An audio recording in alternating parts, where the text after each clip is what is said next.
Alléluia, gloire soit rendue à l'Éternel des armées. Que Dieu vous bénisse, soyez la bienvenue à ce plateau, l'école prophétique Les Aigles en action. Amen. Aujourd'hui, nous allons partager 5 choses à faire. 5 choses à faire pour ouvrir les yeux spirituels. 5 choses à faire pour ouvrir les yeux spirituels. Alléluia. Alors, la première chose, elle sera bien indiquée ici, la proximité par adoration au Père des Lumières. La proximité par adoration au Père des Lumières. Amen. La Bible déclare, Balaam va dire, la Bible déclare dans un Nombre 22, Balaam va dire, je suis l'homme qui se prosterne et les yeux s'ouvrent. Je suis l'homme qui se prosterne et les yeux s'ouvrent. Alléluia. En d'autres termes, se prosterner veut dire adorer le Seigneur. Adorer le Seigneur. Adorer le Seigneur. Révérer le Seigneur. Adorer le Seigneur. Révérer le Seigneur. La plupart des adorateurs qui sont connectés à Dieu ont les yeux ouverts. La plupart des adorateurs, vous allez remarquer que la plupart des voyants, regardez ça, la plupart des voyants, parce qu'un voyant est un être exalté. C'est un être exalté. Écoutez-moi, si tu n'as pas l'habitude d'exalter un être supérieur, tu ne peux pas devenir un être exalté. C'est-à-dire que tu ne peux pas devenir un voyant. Tu ne peux pas en avoir les yeux ouverts. Alléluia. Amen. Alors directement, le deuxième secret, la deuxième chose à faire, le contact de grâce de lumière. Le contact de grâce de lumière. Le contact de grâce des lumières. Le contact de grâce de lumière.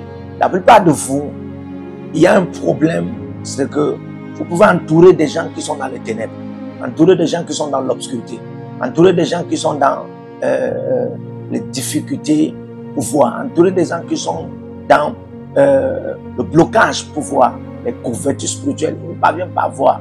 Et si vous êtes entouré de telles personnes, vous ne pouvez pas voir. Vous avez besoin de vous connecter, vous avez besoin d'être connecté et d'être attaché aux hommes de lumière. Aux hommes de lumière. Quelque chose peut se passer dans votre famille ou bien dans votre quartier, dans votre communauté. Personne n'a la capacité de voir la réelle identité de ce qui s'est passé ou bien connaître la véracité de ce qui se passe. Qu'est-ce qui a causé ceci? Quelle est la cause de ce qui est en train de se passer? Absolument personne. Et chacun sera en train de dire A, B, C, alors qu'il y a la chose, il y a la vérité et la véracité de la chose. Ce qui cause ce qui s'est passé est là. Les personnes peuvent voir, par exemple, lorsque nous lisons 1 Samuel, dans 1 Samuel 17, on voit une histoire très terrible, hein, les frères de David. Les frères de David étaient là et au moment où Saül était en guerre avec le peuple d'Israël face aux Philistins. Et Goliath était là. La Bible déclare que pendant 40 jours, tous ces soldats et tous ces hommes d'honneur qui étaient les frères de David, parce que les gars étaient les hommes d'honneur de Saül, ils étaient les hommes d'honneur de Saül. Tous étaient là, les soldats éduqués, les soldats très intelligents. Amen. Tous étaient là, mais aucun d'eux, my God, aucun d'eux ne parvenait à voir la pierre qui devait chuter Goliath. Pendant 40 jours, Goliath était en train de dire tout, insulter le peuple de Dieu, parler de manière grossière, raconter n'importe quoi, menacer le peuple de Dieu. Et personne ne pouvait lui adresser la parole. Tous étaient bouche fermée. Alléluia. Pourquoi? Parce que personne ne pouvait voir cette pierre qui était là. Mais quand David est venu, my God, quand David est venu, puisque c'était un homme de lumière, un homme de lumière, un homme qui se contacte aux êtres de lumière, un homme qui a toujours les rencontres avec les êtres de lumière. Frère, dès qu'il est venu, la pierre qui était cachée, que les bâtisseurs ne parvenaient pas à voir, lui, il a vu cette pierre et il a pris. Et c'est cette pierre qui a détruit Goliath. Tu as besoin de la lumière. Tu as besoin de la lumière si tu veux ouvrir tes yeux. Tu as besoin de la lumière ou encore le contact avec les êtres de lumière. La plupart des fois, ça peut vous arriver dans vos rêves, dans vos visions. C'est-à-dire que quand vous avez toujours des rencontres avec les pères de lumière, les hommes de lumière ou encore les anges. Quand vous avez des rencontres avec les pères de lumière, les hommes de lumière ou encore des anges, je vous dis vrai, vous n'avez pas besoin qu'on prenne en commun pour vous. Remarquez seulement des choses vont commencer à se passer autour de vous dans la dimension exaltée. Et c'est comme ça que la voyance commence. Un homme exalté, un homme qui est exalté, parfois c'est la manifestation de l'exaltation même sans son consentement qui se passe. Et quand ça se passe ainsi, il commence à voir. Alléluia. Amen. Troisième point directement, l'impartition de lumière des visions. L'impartition de lumière des visions divines. Par imposition des mains des prophètes voyants. L'impartition.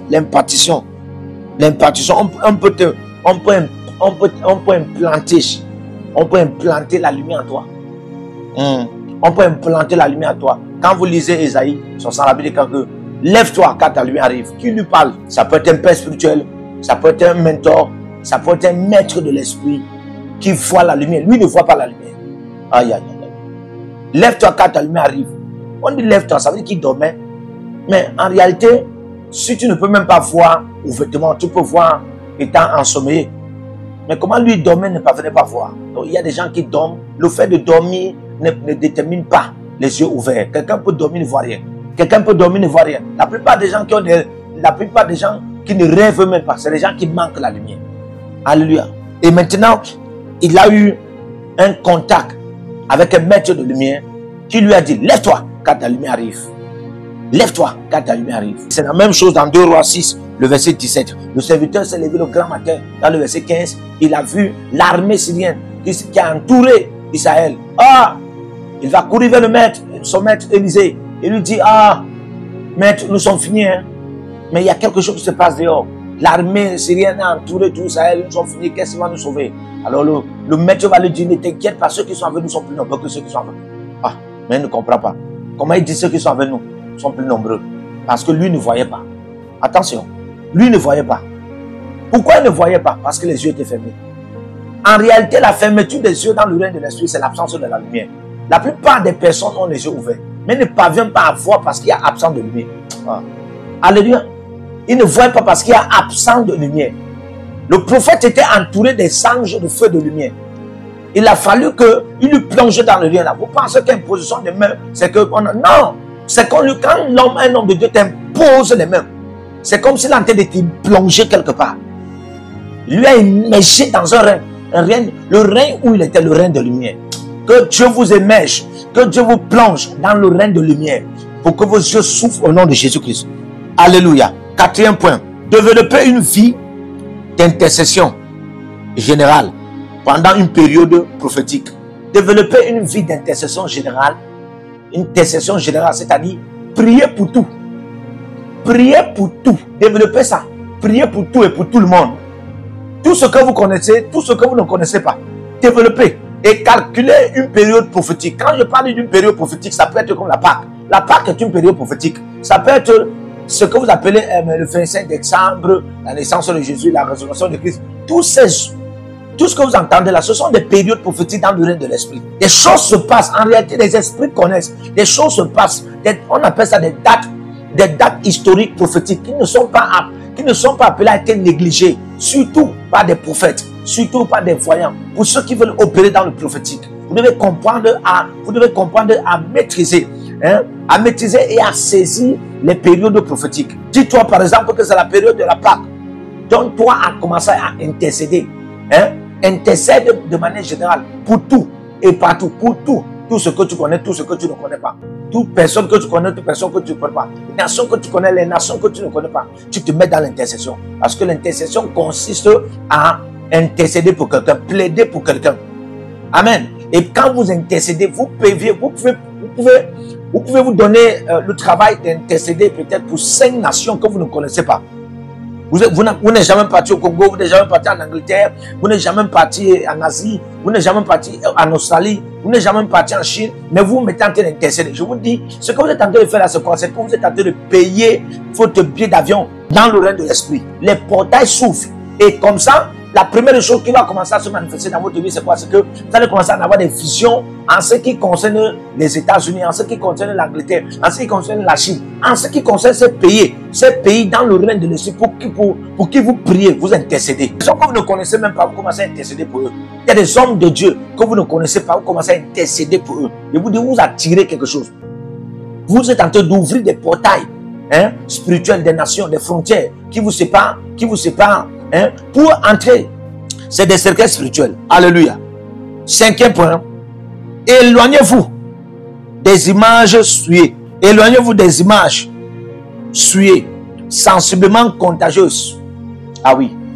Éloignez-vous des images de souillure, sensiblement contagieuses. Si vous voulez, amen, ouvrez vos yeux spirituels. Éloignez-vous.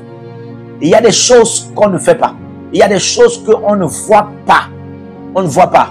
Des accidents dont les intestins sont sortis, les yeux sont sortis, les pieds sont cassés, et puis tous les parties génitaux très privées sont dehors. Vous n'avez pas, quelqu'un vous balance ça dans votre WhatsApp, dans votre TikTok, dans votre Facebook, dans votre Instagram, bloquez-le. Alléluia. Oui, bloquez-le. Il y a des images que quand tu veux ouvrir tes yeux spirituels, quand tu veux la lumière, tu te décharges, tu t'acquittes de ces images. Alléluia. Il y a des visions aussi que vous ne devez pas voir. Ouais. Il y a des visions que vous devez refuser de voir. Par exemple, vous êtes en train de dormir, on vous montre des visions du genre, vous voyez une femme nue, un homme nu. Et vous êtes fiers de voir ça. Non, non, non, non. Vous pouvez déclarer, dès que vous pouvez déclarer que je ne veux pas voir ceci. Et ça va partir. Alléluia. Vous devez comprendre ceci, que l'impact de la faisabilité des esprits n'est pas dans le règne de l'esprit. C'est-à-dire que quand un esprit a fait quelque chose dans le règne de l'esprit, le fait qu'il a fait ces choses dans le règne de l'esprit, ça ne veut pas dire qu'il a déjà l'impact. Non. C'est quand ces choses quand ces choses se réalisent dans le monde physique, quand ça se réalise dans le monde physique, c'est là où lui, l'esprit qui a fait ça dans le règne de l'esprit, a un impact. C'est la même chose avec les hommes spirituels, qui ont la capacité d'être dans le monde physique et dans le monde des esprits. Amen. Et des gens doivent comprendre qu'un homme spirituel est même plus dangereux qu'un esprit. Aïe, aïe, aïe, aïe. Oui, un homme spirituel est même plus dangereux qu'un esprit, parce que lui, un homme spirituel, c'est un homme qui vit entre le monde surnaturel et le monde naturel.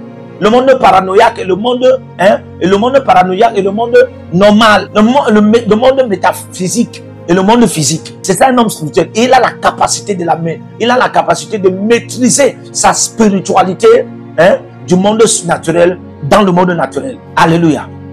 C'est la même chose avec les hommes spirituels. Vous pouvez proclamer une chose et dès que ça prend le dans le monde des esprits, c'est un impact. Alléluia. C'est pourquoi il faut éviter de voir des choses qui ne glorifient pas Dieu. Il faut éviter. Il faut éviter. Il y a des pensées parfois qui apparaissent. Je vais vous dire quelque chose. Si vous êtes quelqu'un qui a souvent des mauvaises pensées, vous avez des pensées bizarres, laissez-moi vous dire, ce sont des énergies qui combattent. Ce sont des énergies sataniques, des ténèbres qui sont en train de combattre vos yeux spirituels pour que la lumière ne surgisse pas. Ce sont des énergies et ça dégage comme ça des acouphènes. Et c'est des souillures. Alléluia. Par exemple, vous êtes en Facebook. Vous regardez tout dans Facebook. Vous regardez tout dans TikTok. Vous regardez tout dans WhatsApp. Vous regardez tout dans YouTube, Instagram, Twitter, Vibe. Vous regardez presque tout. Et quand vous faites ça, vous êtes en train d'accumuler des énergies qui pénètrent en vous. Ouais. Vous accumulez des énergies. Et ça bloque encore plus vos yeux spirituels. Donc si vous voulez ouvrir vos yeux spirituels, au nom de Jésus-Christ, éloignez-vous des images de souillure, sensiblement contagieuses. Au nom de Jésus-Christ.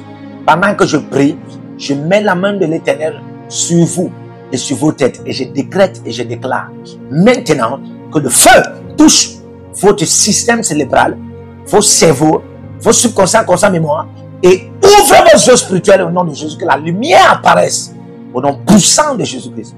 Amen. Que le Seigneur vous bénisse.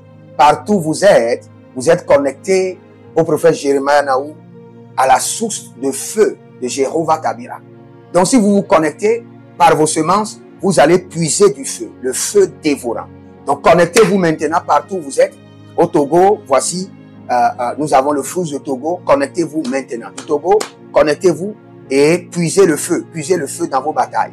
Vous êtes en Côte d'Ivoire, connectez-vous maintenant par MTN et libérez votre semence par Wave sur Flows ou comme sur MTN et puisez le feu dévorant du Saint-Esprit dans vos batailles. Au Gabon, maintenant prenez les contacts et libérez votre semence. Libérez votre semence maintenant. connectez-vous et que toutes ces prières, toutes ces déclarations, tous ces enseignements deviennent maintenant votre héritage et siègent dans votre sang. Siègent dans votre sang et deviennent l'héritage de vos enfants. Partout où vous êtes, vous pouvez aussi libérer votre semence par Réa ou par MoneyGram. Et vous mettez le nom du prophète Jeremiah Nahum qui est là, sur la fiche, et vous mettez le pays, le Togo, et vous mettez mon contact, et vous verrez la gloire de Dieu. Et le Seigneur ne manquera pas de vous bénir.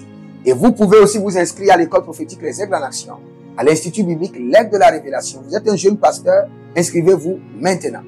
Et vous voulez une section de délivrance personnelle, inscrivez-vous maintenant.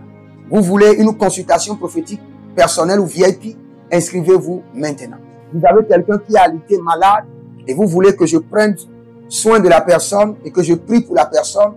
Vous avez quelqu'un qui a une maladie qu'on ne comprend pas, inscrivez-vous maintenant et vous verrez la gloire de Dieu. Tous ces enseignements, ces prières sont à vous, c'est votre héritage.